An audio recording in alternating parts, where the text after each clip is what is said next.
घटना क्या है। एक महात्मा थे, सत्य घटना सुना रहे हैं आपको। एक महात्मा थे गंगा किनारे,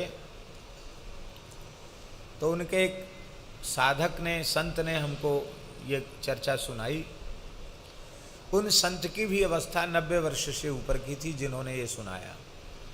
बोले इधर बनारस क्षेत्र में गंगा किनारे कोई संत रहते थे, तो उनके यहाँ का नियम था कि 50,000 नाम जप करने के बाद ही और उसको पंगत में बैठने दिया जाएगा, नहीं तो पंक्ति में बैठ करके प्रसाद पाने का अधिकार नहीं है। और उस जमाने की बात है जब संतों के यहाँ नौकर नहीं रखे जाते थे तनख्वाह देकर। ये तनख्वाह देकर रखने की परंपरा तो अभी ज़्यादा से ज़्यादा 15-20 वर्ष की ही परंपरा है, 20-25 वर्ष की परंपरा, इससे ज़्यादा पुरानी परंपरा नहीं है। स्वयं दासास तपस्विनः, तपस्वी होते थे वो स्वयं ही दास होते थे। दास को दास की जरूरत पड़ गई तो उसका दासत्व तो खतरे में पड़ गया। अब हम अपने को कहते हैं हम राम जी के सेवक हैं और हमको सेवक की जरूरत पड़ रही है। इसका मतलब है जिसको सेवक की आवश्यकता हो गई वो स्वामी हो गया, सेवक कहाँ रह गया।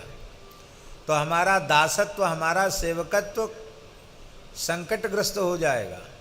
इसलिए बड़े से बड़े महापुरुष भी स्वयं ही सेवा करते थे।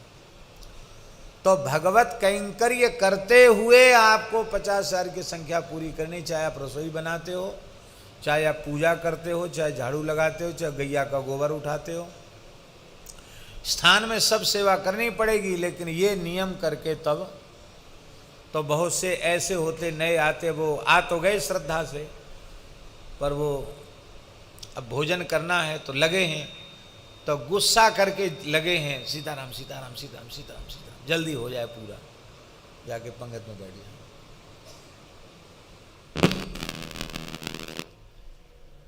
और कुछ लोग आते थे उनके पास, महाराज हमको योगाभ्यास सिखाइए, हम नाम जप में हमारी उतनी प्रवृत्ति नहीं, हम योगाभ्यास करेंगे।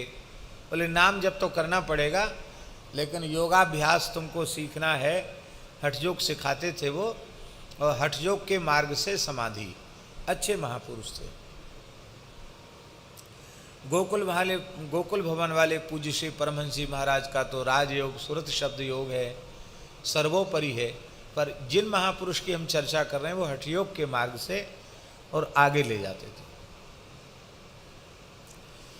तो जो कहते थे हम योग साधन करेंगे, उनको वो कहते कि ठीक है, पहले कुछ दिन राम राम करो और योग साधन के योग्य जब हम समझेंगे तब योग साधन सिखाएंगे। तो जो योग साधन की बात कहते थे उनको पतली दाल, मूंग की छिलका वाली, या एकदम पतला दलिया या पतली खिचड़ी उनको दी जाती थी, जिसमें मामूली नमक, बहुत मामूली हल्दी, मिर्चा बिल्कुल नहीं, घी तेल का स्पर्श भी नहीं, छौंक बघार कुछ नहीं, उबाल के। कभी दलिया तो कभी खिचड़ी तो कभी केवल दाल, और वो भी सीमित मात्रा में, इतनी बस, इससे ज़्यादा नहीं। और जो नाम जपने वाले संत होते थे उनको रोज़ बढ़िया बढ़िया भगवान को भोग लगता। कभी खीर मालपुआ बन जाता, कभी जलेबी, कभी कचौड़ी, कभी रसगुल्ला, कभी गुलाब जामुन, भंडारा भी हो जाता कभी कभी। वो नहीं तो बढ़िया दाल भात फुल्का और साग, 4 पदार्थ तो थे ही। और बढ़िया चिपड़ी हुई रोटी सामने बैठ के खा रहे हैं। अब योगी लोग जो हैं उनकी पंगत अलग है, उसी पंगत में वो पतला दलिया या पतली खिचड़ी या केवल छिलका वाली मूंग की पतली दाल एक एक कटोरी ले बैठे, इससे ज़्यादा मिलेगी नहीं। तो इस परीक्षा में प्रायः लोग अनुत्तीर्ण हो जाते थे। योग का जो है उत्साह लेकर जो आते थे वो महीना 2 महीना 4 महीना बाद धीरे से खिसक के उस पंगत से इस पंगत में बैठ जाते। और महाराज की परमहंसी लोग कहते थे, उनको परमहंसी की नज़र पड़ जाती तो नज़र पड़ने के बाद कहते बस हो गया तुम्हारा योग है, बस सीताराम सीताराम करो। ये सबसे सरल साधन है सीताराम सीताराम, इससे सरल साधन है। इतना सरल साधन है कि लड्डू कचौड़ी खाते रहो, खीर मालपुआ भी खाते रहो, बस सीताराम सीताराम करते रहो तो तुम्हारे कल्याण की पूरी गारंटी है। लेकिन ये जो योग का मार्ग है ये क्लिष्ट मार्ग है, बहुत संयम का मार्ग, तुम इसके योग्य नहीं हो। और जो 1.5 साल उनकी इस परीक्षा में उत्तीर्ण हो जाते थे उनको योग का मार्ग भी बताते थे, पर नाम जप पर जोर देते थे। तो उन संत की हमें स्मृति आ गई है, तो ये है अन्न खा करके जपना, खींच के जपना, समझ लो।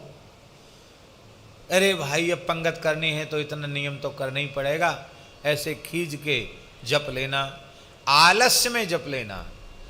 कैसे भी आप जप लो, यदि आप नाम जपते हैं तो केवल एक जगह जहां रहते वहां मंगल नहीं, आपके लिए 10 दिशाएं मंगलमयी हैं। 10 दिशा कौन कौन सी हैं? पूर्व पश्चिम उत्तर दक्षिण, ये तो 4 दिशा हो गई, 4 विदिशा हो गई।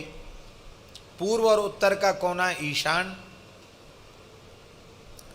पूर्व और दक्षिण का कोना अग्नि, दक्षिण और पश्चिम का कोना नैऋत्य, और पश्चिम और उत्तर का कोण वायव्य, और ऊपर की दिशा आकाश और नीचे की दिशा पाताल।